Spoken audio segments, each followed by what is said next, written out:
Welcome to Mysterious Goings On. We're going to get right to the show after these messages.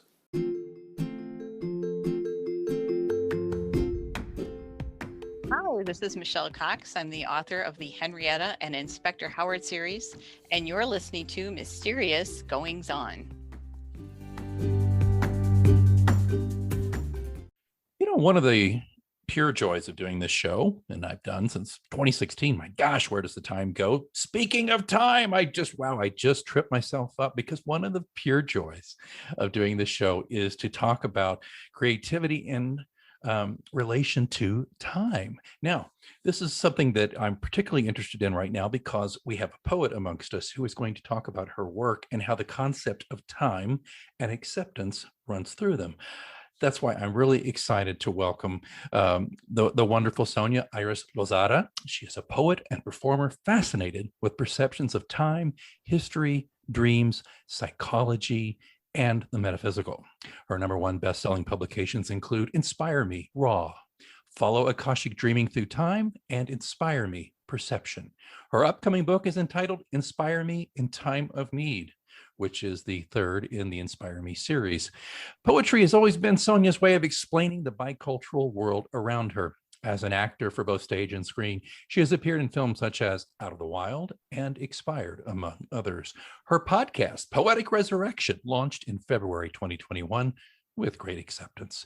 Her book, Follow Akashic Dreaming Through Time, is currently being adapted for film. And if that's not big enough for you, she's right here on Mysterious Goings On. Sonia, welcome to the show. Oh, thank you so much for having me. I'm really excited about this interview. Well, me too. Me too. I have dabbled in some of the same areas you have. I was never SAG, but I used to act. I did a little this and that. Did some stand-in work and stuff like that back in the day, and a lot of community and semi-pro theater, that kind of thing. And I'm a writer, but the areas though that where you really got me though is poetry. We don't have a lot of poets on the show. We had one a few weeks ago, Rachel Knoll, who's wonderful.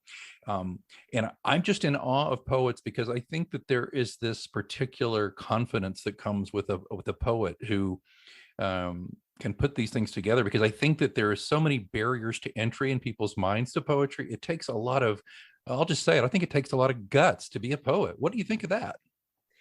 Well, it does take guts in terms of you're really exposed. When you write poetry, it's also a way, it's very therapeutic, because it's a way of allowing yourself to just be extremely open, extremely vulnerable. And within that medium that it's very subjective. So you're going to go in having people hate it or love it. But it's one of those. So I try to make my poetry simple, because I love poetry and I would love people to love poetry as well. And my third book is a little bit more complicated. That's Inspire Me, Perceptions, but it's everything about perceptions, because how we think of life is how it happens. And if we just change that perception to the opposite, it's amazing how things open up. Is this something, this concept of, because I agree with you, I think you create your own reality, your perception of reality, that is your reality, right? I mean, you could think you're walking around under a very dark gray cloud, with rain, and everybody else is out in the sun and throwing frisbees and having a good time in the park, because your perception is, no, everything sucks right now. But so you're talking about that. So I have to ask you, just going back to your acting, which is a very tough job. Talk about, one, being exposed, but two, the rejection level, the sheer rejection level of it. Is this something that you've had with you, or has your acting helped you incubate this feeling of your perceptions and reality?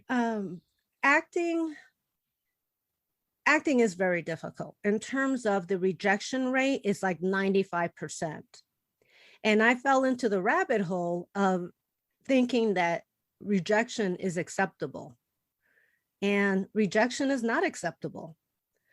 It's okay to be, and what I mean by that is you can't think of rejection as the end all. You can't think of it as you have no value or you have nothing to give. Within acting, there are so many other facets that make the choosing of you for a role. I mean, it's something as simple as you're too short, you're too fat, you're too tall, you're too talented. If you're talented over the lead, guess what? You're not probably going to get the role. So there's so many factors in it that you can't take rejection as a true rejection. That's what I meant by not accepting it. You can't accept it as self-value. It isn't self-value. I've walked into some auditions and the casting directors, they just loved me. The director of the film or TV loved me. And then that's it. I don't hear anything again. Yeah. So either way, one time I went into an audition and I was acting, commercials normally have you act with another person. This guy was so bad. And he was playing my husband and I'm trying to do my role. I go, oh, I'm so screwed. This is one I'm not getting.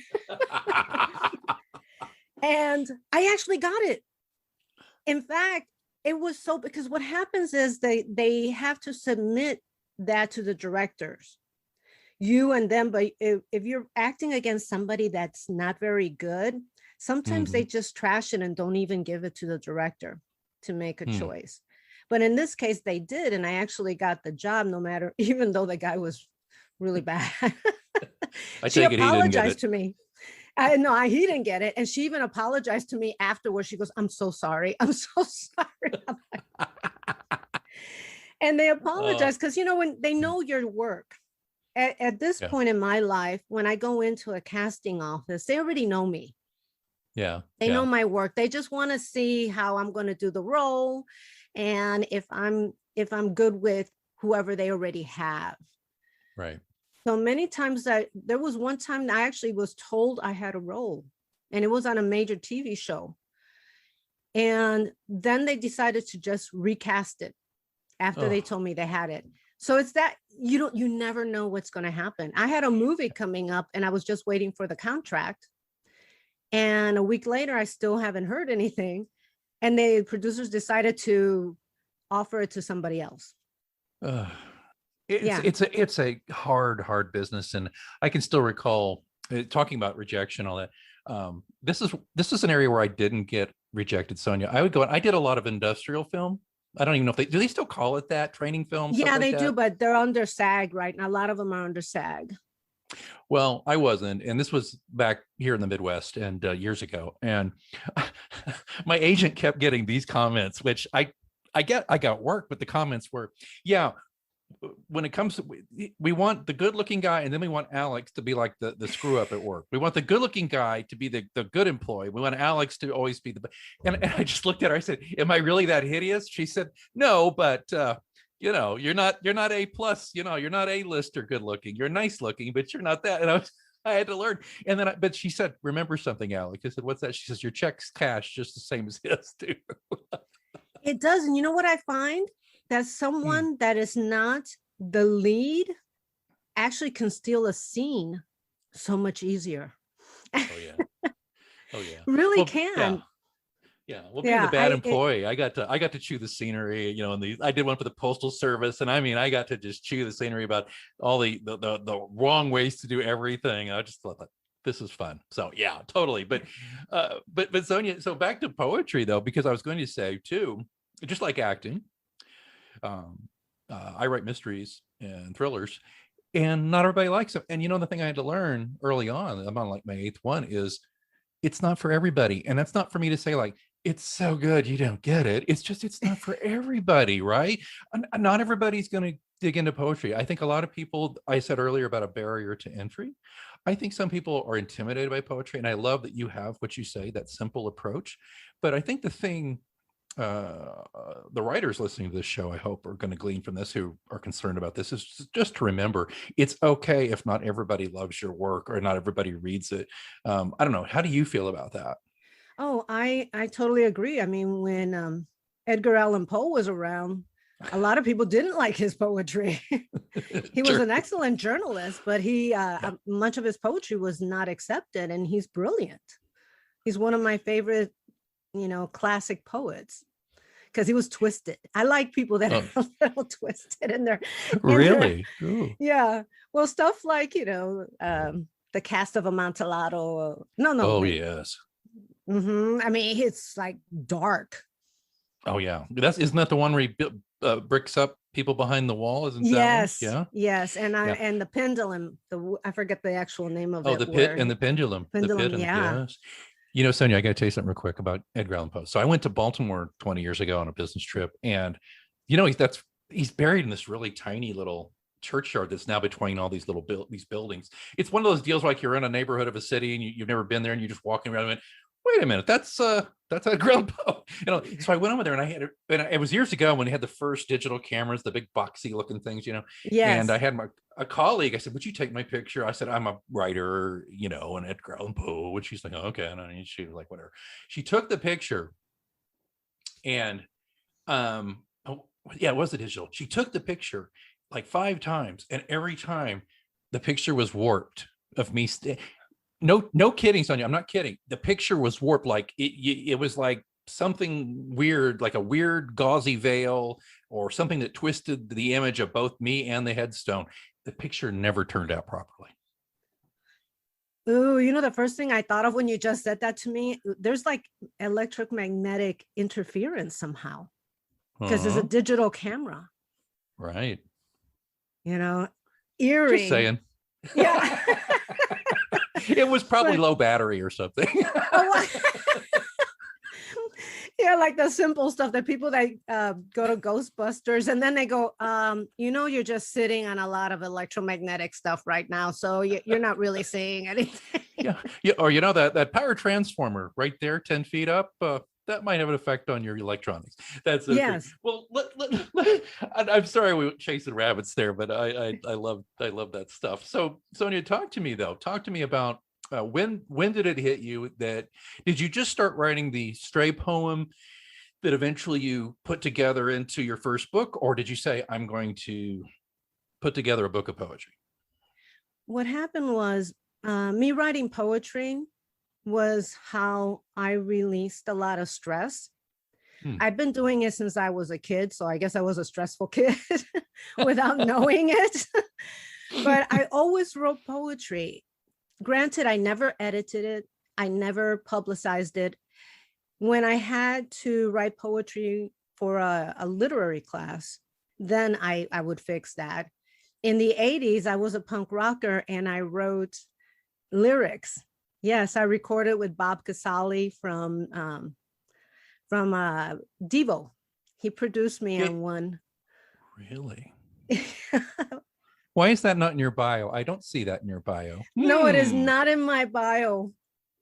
I wasn't a great singer then. Maybe that's why. Well, it's not as if Devo was like, the greatest singers, but they were incredible. So there you go. They were really great. Yes. And I worked with this one guy from Tom, and he's since passed. So has Bob Casale. They both have passed. Oh, really? Okay. And they worked with helping me write the music. With Tom Corey helped me write the music. And we recorded this back in the 80s. I worked with them. I also had an underground magazine called Lost, and it's LOZT. And I interviewed Echo and the Bunnymen. I had photo shoots with the Clash, not photo shoots, but I shot them at concerts, the Clash, the Cure, all of those bands. I mean, I'm envious of all of this. The 80s were my jam. Me too. Oh, geez. You know what? I don't care what anybody says. The 80s, at least culturally for me with the music, because I was punk, but new wave as well. I really loved all. So you really interviewed Echo and the Bunnymen, really? Jeez. Yes, it was really nice. It was funny because I asked them questions And I think I still have the cassettes. I have to make sure. I'm afraid to digitize it because I don't want it to disintegrate. So I'm going to have it professionally done. But I interviewed him, and I'll share it with you once I get that done. He was really great, a little defensive when I first interviewed him. But then it was funny when we went to I had the press pass for the Palladium, and we went backstage, and he already knew me. So he felt comfortable with me. This is Ian McCulloch. Yeah. And he's hiding behind me and my friends as protection. He didn't want the crowd to just jump on him. Great guy, actually very sweet. I heard him on First Wave on Sirius XM a few months ago. Yeah, he's still going strong, and as far as I know there. But man, if you do digitize, think about that. You could do a whole separate limited pod series of all those interviews you did. You could do an 80s retrospective, with Sonia Iris Lozada. That's a great idea. Well, you should do it. Digitize it. Yeah. Well, hey, yeah. Just give me a little credit. Just say, hey, that guy Alex in that place that time. Yeah, one time, he gave me the idea to do this. He gave me the idea, and he was really good as a screw up in an industrial films. That's all I remember. Okay. Look what I did here. I took you off the coast. I was about to do a poetry book on them and use the Clash and use all these people. The reason I didn't do it was because, like me as an actor, if you want to use my image, normally within a project, there's a percentage you have to pay in a book. So I wanted to pay that. I had no problems with that. We just couldn't find the contacts for most of these people anymore to get permission. And then, you put aside 5% and pay them, which I don't have a problem with paying. If I'm using your image, then why not? Yeah. It's fair to me. It is totally fair. People I don't think most people who aren't in the business get that, but it's interesting. I've had writers ask me, by the way, this happened just the other day. I had a writer contact me and say, hey, I want to put some lyrics from so-and-so's song in my book. I'm like, that's great. You better talk to them first. Do not do that without permission unless you have an ASCAP license. And even then you should check. And they're like, oh, okay. And they didn't really understand that. I think a lot of people don't. I used to have a boss. Here we go, chasing rabbits again. I had a boss once, and he did not understand we were doing a festival and we were going to pump in music. He didn't understand, though. This is 50,000 person festival. According to ASCAP rules, you have to have a license. He did not get that. He thought that music was free because it's on the radio. And I just laughed at it. I could not explain it to him. He couldn't wrap his head around that point that artists actually are paid royalties practically the rest of their careers for this music, right? Yeah, and exactly. If you work in radio, you know that the radio, even though they're pumping it out free for us to hear, they still have to pay the license to play it. Yeah. I remember working behind the scenes and having to do that. So it's never free. And I don't think it should be free. You have to make money somehow. Well, yeah. People don't get that. It's so funny. I'll never forget. I'll roll out a book, and people who are friends or family used to ask me, well, when do I get my free copy? I'm like, really? It's not free. Somebody has to pay for it. Normally me. Yeah. And I'm just like, I'm already not going to make any money on this damn thing. You buy it anyway. Okay. Back to poetry. I'm so sorry I got you off track. We need to talk about the poetry in the books. I want to talk about this. So you've been writing your whole career, your whole life to help you deal with things. And so when was the point? Because it was it's 2017 when you put the first book together. Is that right? Correct. Yes. What happened was I was at home and I had foot surgery, minor foot surgery, but I kept thinking, what am I going to do with myself? And I would start writing poetry anyway. And it was one of those enlightening points in my life where I said, I'm going to get over myself and I'm going to publish these, because I was totally afraid of being judged. Mm-hmm. And I said, well, how can I go to the next step if I don't allow myself to just be? So I wrote the book, got an editor, and she really helped me because it was very rough. But it came out good. And hitting that publish button, I don't know if you self-publish, I do. And Amazon was telling me, hit enter, hit enter. And my finger was over the enter button, but I didn't want to enter it because They were going to, oh my God, I'm going to be judged. People are going to make comments. What if they hate me? I went through all of that, but I finally just said, screw it, get over myself. Whatever happens, happens. And what happened was people reached out to me with the comments and the reviews saying, I thought you were talking about me. This was so raw, and it really hit to the core of what I'm feeling. So even though I was terrified, it really helped people. And I think that got me on the path that ended up with the podcast eventually, because I really felt great about helping people. And if I can help you with me just being me, how grateful can I be? I mean, that's amazing to me. I get to be me and help others. That's kind of a goal for me. And I reached it with that book. Well, it's a magnificent goal, I think. And probably the most rewarding. It really thing. is. I mean, money's nice and people recognizing you and all that with your books, but to know that somebody identified with it. I don't quite have that level with what I do, but when I get somebody who just says, you gave me something entertaining to read when I was bored on a plane or on a beach or during lockdown, that's a nice feeling. That's, to me, that's the same as doing a play and getting applause. It's a good feeling. Yes. Sonia, I want to ask you about, I've got here, this is where, I'm going to make a bigger fool of myself than I have so far. So, brace yourself. Are you good? All right. So let's talk about perceptions of time, history, dreams, psychology, and the metaphysical as it relates to your poetry. Let's lay it on me. I'm just going to sit back and listen here. I want you to give me the whole, the Cliff's Notes for the class on this stuff. Okay. I am a very intuitive person and empathic. And when I meditate, I get more in touch with the core and I see things clearer. So if I'm stuck writing a poem, or if I'm stuck with something in life, if I could quiet my mind, we all have the answers. We just have to quiet that mind that says shoulda, coulda, woulda. So me with time, and I came up with my second book called Follow Akashic Dreaming Through Time, because I kept having dreams every night. And it was really weird. They were weird dreams. Like one of them was about a potter, and he's doing his pottery, but there was such sadness in it. And then I saw the numbers 300 BC.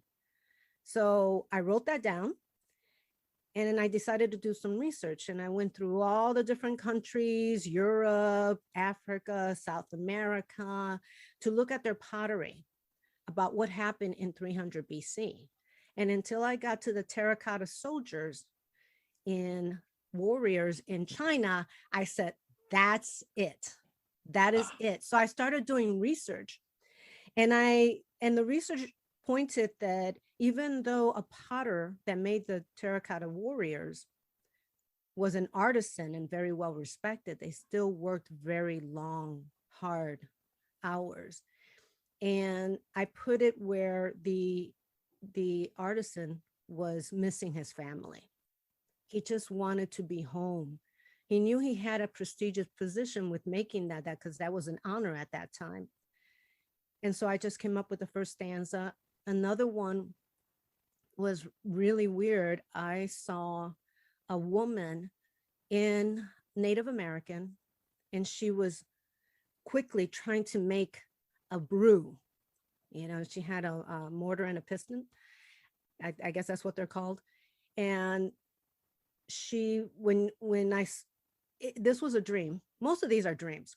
And this one, when it panned, I'm using, film terms now, it panned over to a warrior, and he's sitting there with holding his gut, but he's been shot. Oh.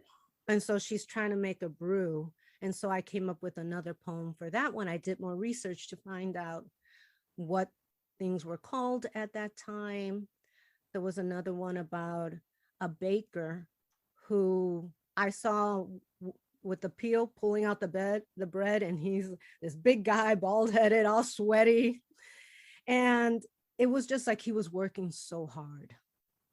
He was just working so hard. And I did research, and in the 1600s, around the time of, actually before that, because it was the Black Plague. I don't exactly know what time the Black Plague was around. I think it was the 1600s. The bakers made bread to sustain the entire town. It was their responsibility. I didn't know that. So I found that extremely interesting. In Follow Akashic Dreaming Through Time, a lot of research went into each stanza. And within each stanza, the reason it's called Akashic Dreaming Through Time, because there's a belief that there is like an energy or a knowledge field that we just have to tap into. And when you tap into it, is the Akashic. And the Akashic doesn't know the past, present, or future. It just tells you the story. So it could be a reincarnation or my own, or I went back and saw somebody. That's why I figured I tapped into the Akashic records. And it got that name because of the history of it, of tapping into it. The same thing goes with, if you notice, many scientific breakthroughs happen all at the same time. There'll be someone in China, there'll be someone in the US, someone in Europe that came up with exactly the same idea at the same time. So these Akashic records, it's like, if you can tap into them, you grab that knowledge. And that's what the metaphysical and all of that time put in together. I'm fascinated by the Akashic records. Does it ever disturb you, these dreams and these things? Do you ever wake up from this and feel legitimately not scared, that's not the right word, but unsettled? Well, actually, I've woken up from some of them being totally terrified. Oh, really? Oh, yeah. You see things like, there was that like night terrors sometimes you get, but not like the movies that they make it like you wake up every night that way. No, nothing like that. Sometimes I've woken up from one or a meditation even. And I've seen, like I saw a friend of mine lying in a hospital bed. So I said, okay, is that in my head? Let me call them and see how they're doing. So I called him and I said, are you okay? And he's like, yeah, why? I go, you're going to think this is weird, but I saw you lying in a hospital bed and I just needed to make sure you were okay. And he was silent. And he says, I got out of the hospital 2 days ago. So it's that kind of thing. I mean, half the time I don't know what to do with it. There's a poem in my third book called Silhouette. And it's about a, excuse me. Excuse me. It's about a man that broke into my apartment and he had a gun in his hand, and it was quite a traumatic experience.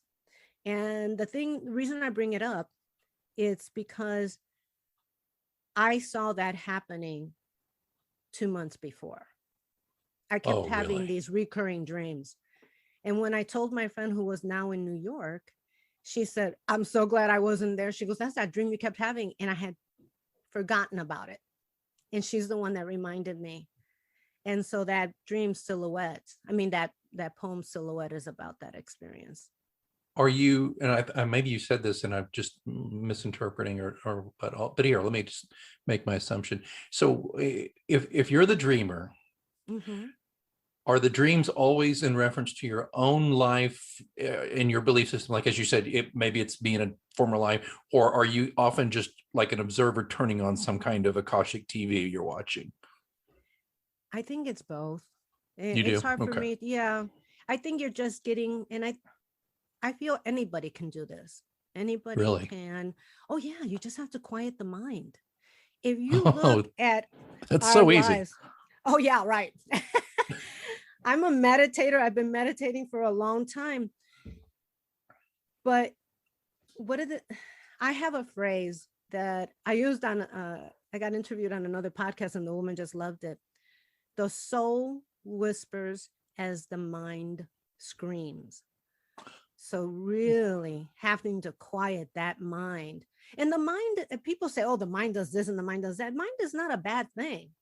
The mind is only here to protect us and give us knowledge, that because if you look at how fragile human beings actually are, We need something like the mind to protect us, to keep us aware. But the problem with the mind, it does not know what is good or bad, or positive or negative, or what's actually harmful or a perception of harm. But when you can quiet it, your soul can tell you, or your spirit, or your higher self, or whatever it is that you believe in, because I don't knock religion or beliefs. We can all feel that within our own soul. If you get in tune with that, I think we have a better direction as to what's important in our lives and what we need to do next.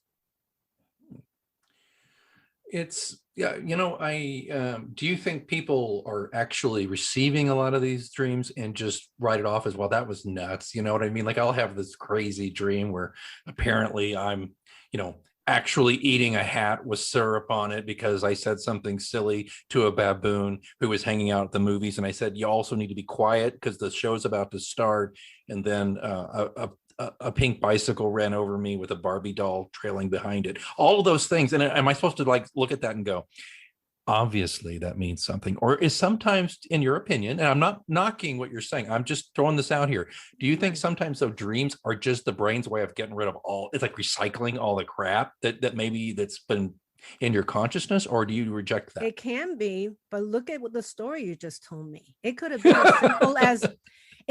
as simple as like, wow, now you have an idea for a children's book. Look at Alice in Wonderland. True. To me, when I have like a weird dream, I'm like, what kind of story can I make from this?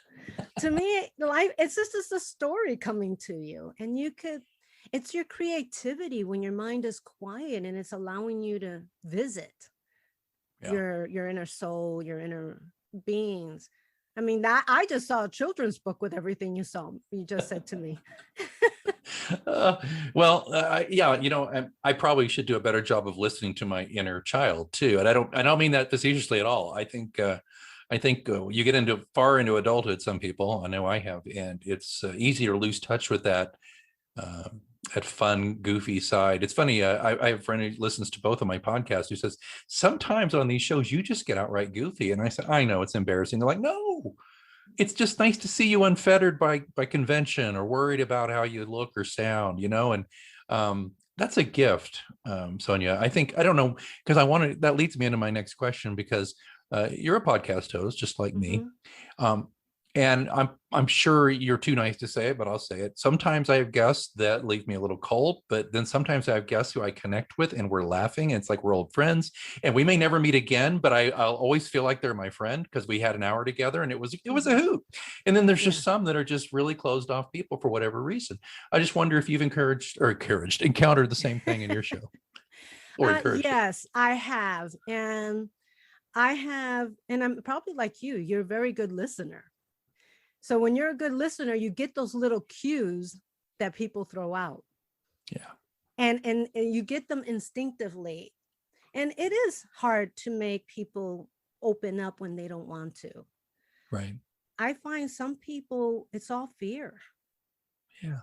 They don't open up with fear. And just like me not being judged, I didn't want to be judged on my book when I first released it. But people are going to judge you. People are going to have expectations. People are going to have beliefs. They just are.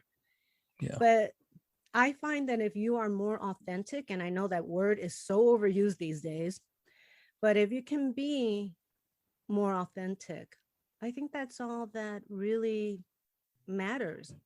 Because it's, to me, if you're not true to yourself and you're pretending to be someone else, and then something bad doesn't or something doesn't work out for you, then it didn't work out for you because you were a phony. Versus if it didn't work out for you, maybe it's not meant to be. When something doesn't work out for me, I have to ask myself, is it a belief I have that it's not working?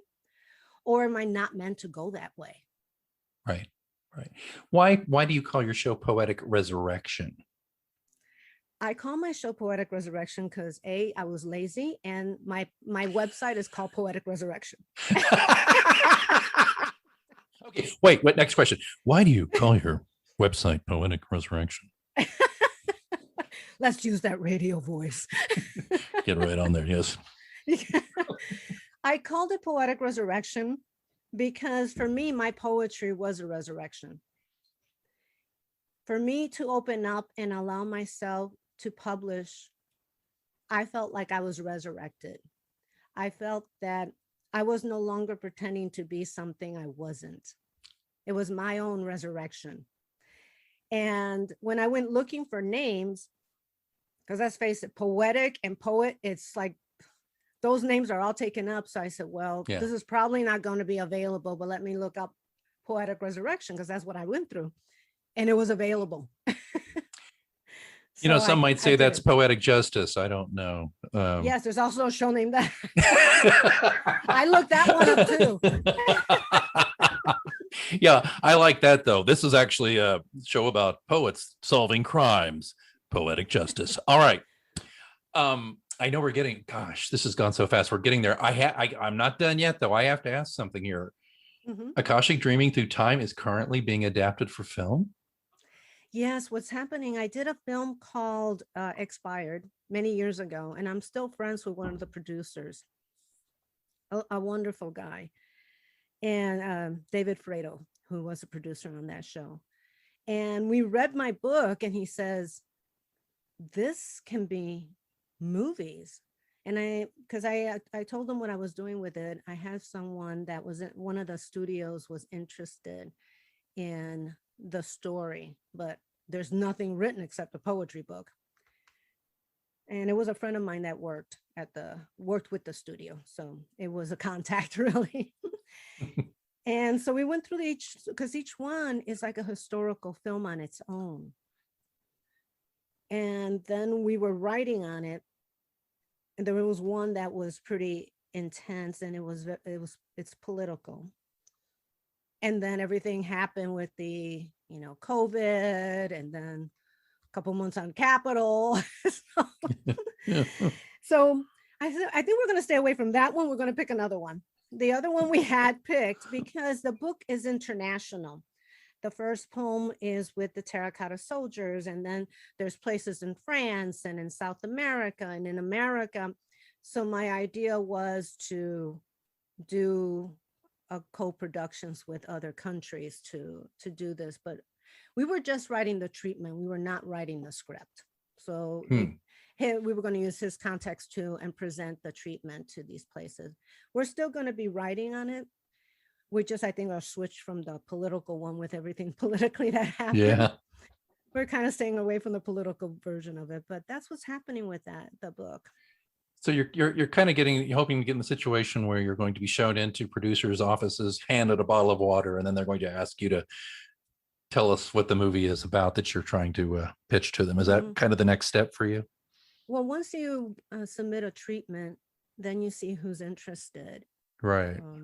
And you get, an agent or a publicist to promote it, to try to find, because it's not a script. So whomever takes it, we'd have to develop it as a script. Yeah. I'm a writer, but I'm not good at writing scripts.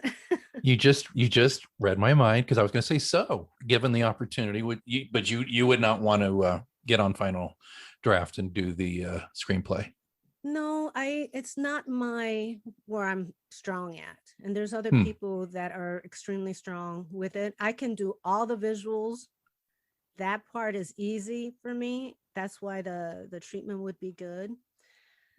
And I saw the story. So it would have to be, because now there's a thing in the industry that you don't write about people from China unless it's a Chinese screenwriter, because they know better. They know the language, they know the culture. The same thing with all the other ones. So it would be finding someone from that culture that can write it, that would really have the best with it. Yeah, a story by credit is perfectly nice too, though, isn't it? So yeah, story by me. There you go. I like to be more involved with it, but I was going to say maybe there might be a role in there. Who knows, right? I mean, Yeah, it wasn't written for me except for the one we were working on. That one was written for me. That's the way it goes, isn't it? But the other ones, I'm not married to what I write. If someone can take the story and really put it out there and do more with it, then I'm okay with that. The movie Arrival came from a short story. That's right. That's right. It It was did. yeah, and that's an excellent film. And you Yeah. need someone that is actually that good of a scriptwriter that can write it. Yeah, yeah, yeah. A lot of people forget that the beloved Shawshank Redemption is a short story by Stephen King. It's not a big novel. But it's become one of the greatest or most viewed films in history. Movie. So here we go, Sonia Iris Lozada. We are running low here on time, unfortunately, and I feel like we just scratched the surface here. But I'd like very much if you would please tell me what I need to put in the show notes. But you can tell everybody here, where do we find out more about you? What is the name of that website again? It's something about poetry, but I don't remember the rest. It's poeticresurrection.com. And I also have an actor's website called sonialozada.com. But most of the poetry and what's going on, I'm also available. My podcast is available on Apple and Google and almost everywhere. All the usual If you wanna suspects, as we listen to say. it. Yes. Yeah. Well, we do. And I think I want to check out these volumes. I want to, what I love about this, and this is kind of what intrigued me beyond just how kind you are, is that it's poetry, but it's poetry with this really interesting twist to it. I mean, the whole Akashic Dreaming thing, I really didn't understand it, and you've explained it beautifully to me, and I love it because it just puts me kind of in this. I'd like the idea of having one foot in another world, and this is really interesting to me. So I appreciate you introducing that to me and our listeners. Thank you. Thank you so much for having me. This was really a lot of fun. It was a great time. You come back when you get your movie out or when you have another book. Is that a deal? That is a deal. Thanks so much for listening to Mysterious Goings On. Don't forget we have a complete archive of all of our interviews, monologues, updates, live readings, dead readings. All of that stuff is available at mgopod.com. And of course, don't forget to subscribe to us so you never miss an episode. We're on Apple Podcasts, Spotify, all the usual suspects. Please join us there. Again, don't forget, mgopod.com also has links where to find me on social media and how to get in touch in case you want to be a guest here on the show. Well, I think it's time that I move on for this week, but until next time, keep reading.